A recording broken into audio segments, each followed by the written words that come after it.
Ah non, non, mais ça c'était pour la recette de ce matin. C'était pour la recette de ce matin. Bonjour Véro et bonjour à tous. Non, non, on va faire des pains perdus ou des pains dorés mais salés avec des herbes ou des épices. Excellent, je ne vous dirai pas à quel moment il faut les manger, mais c'est vraiment excellent. Hein. Les tartines aux sardines, c'était ce matin à 8h30. Alors, aujourd'hui, on va parler des... On est- Aujourd'hui, on va parler des boulangers. Je les remercie d'ailleurs, comme tous les artisans, d'être à notre disposition, de rester ouverts.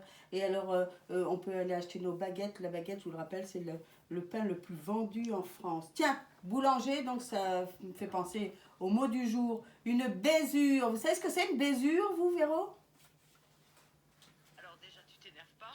Je sais pas ce que c'est qu'une blessure. Vous savez Bon, quand on je fait... te calme. La blessure, non, je sais pas. Quand on fait cuire le pain, les pains tous ensemble, des fois il y en a qui se collent l'un à l'autre et ça fait une partie plus Exactement. tendre, plus fragile. C'est ça la bésure, hein, parce qu'ils se sont, bon, moi, je vous donnerai pas de D'accord. détails, voilà, mais comme ils sont un peu collés, et ben ça fait pas de croûte et une partie très fragile. Baisure, la bésure. Et alors ce pain, ben, ce pain perdu, on fait ça avec le pain rassis. Il faut qu'il soit rassis, hein, parce qu'on n'arriverait pas à le faire avec du pain qui n'est pas rassis. Alors, il nous faut des œufs qu'on va battre. Hein, des œufs, du lait, un petit peu de lait pour faire comme un flan qu'on va bien battre. Et on va rajouter Oui. des herbes, des fines herbes. Ça peut être du persil, des orties, un mélange. Moi, j'ai fait un mélange de ce que j'ai trouvé ce matin. Mais ça pourrait être des épices aussi. Hein. L'important, c'est que notre mélange, notre appareil, lait et œufs, qu'on bat bien, passe un peu de temps avec ce qu'on va mettre dedans pour que ce mélange s'imprègne bien des parfums et des odeurs. Alors je mets mes herbes, j'ai mis quoi du céleri, j'ai pris un peu de trucs dans le jardin. Manque de peau, Bernard va le voir, il va me fâcher parce qu'il veut que je cueille tout d'un coup. Mais comme il n'y en avait pas beaucoup, j'ai pris tout ce qu'il y avait. Hein. Et alors je mets un petit peu d'ail, D'accord. un peu de sel à l'ail des ours. Voilà, comme ça va nous parfumer. Un petit peu de poivre. Et voilà, le tour sera joué. Ça va attendre à peu près une vingtaine de minutes. Et puis après seulement on mettra notre pain rassis. Alors prenez toujours une assiette creuse ou un petit plat carré, là comme j'ai pris, rectangulaire, parce que le pain va pouvoir bien rester dedans. Voilà, du pain vraiment rassis. Hein.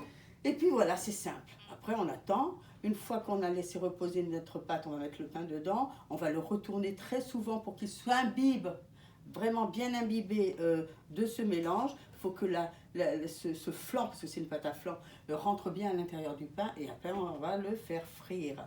Et alors, je vous parlais des artisans boulangers. Pour être artisan boulanger, il faut tout faire du début à la fin. C'est-à-dire qu'il faut acheter ses farines, il faut acheter ses matières premières, hein, vraiment les avoir. Il faut pétrir soi-même. Il faut activer la fermentation, c'est-à-dire partager, être vraiment présent lors de la fermentation, parce que c'est là où on voit si le pain va être bien ou pas bien. Il faut après le mettre à pousser, bien sûr, c'est-à-dire à lever, et puis après le faire cuire soi-même. Et logiquement, on doit le faire cuire dans le point où on le vend. C'est ça le cahier des charges pour les artisans boulangers. Et ils font tous bien leur boulot, il n'y a rien à dire. Et alors le mot boulanger, pardon, il vient de boulenc.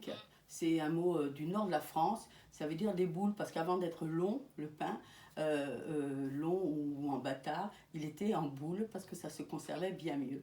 Et c'est, Oui, c'est vrai. oui, ben oui. Et puis c'est comme ça qu'on faisait ce pain perdu ou ce pain doré, ça dépend des régions. Alors, je l'ai déjà fait cuire. D'habitude, on le fait sucré, hein, Véronique, vous le savez. Là, il est donc salé, Oui. aromatisé. Oui, pas mal, très joliment doré. Vous irez voir sur le Facebook après les couleurs de ce joli pain doré ou pain perdu, comme vous voulez. Alors, on va le manger, bien entendu, à l'apéro si on veut. On va le manger apéro virtuellement. Hein. Apéro virtuel, hein, je vous le dis tout de suite. On va aussi le présenter avec une salade. En légumes, tiens, on pourrait le manger presque en, pas en légumes, mais en garniture. Si on fait une viande, une côte de porc, on pourrait servir ça avec la salade et d'autres petits légumes à côté. En attendant, moi, je vous souhaite un bel appétit avec ce pain doré. Hein, et n'oubliez pas le mot bésure non plus. Oui, oui, j'ai bien retenu. Vous avez bien, oui, oui, oui, oui, parce que je vous ferai une interro un de ces jours. Hein. Ben, je sais Oui. bien, c'est pour ça que je suis vigilante. Merci beaucoup, Régine. On vous retrouve Demain. dans quelques minutes sur page Facebook et puis Oui. demain, évidemment, Demain, d'autres recettes. demain, je vous raconterai des salades, tiens. Hein. En attendant, gardons le sourire. Des 44 coins de France, tous solidaires sur France Bleu.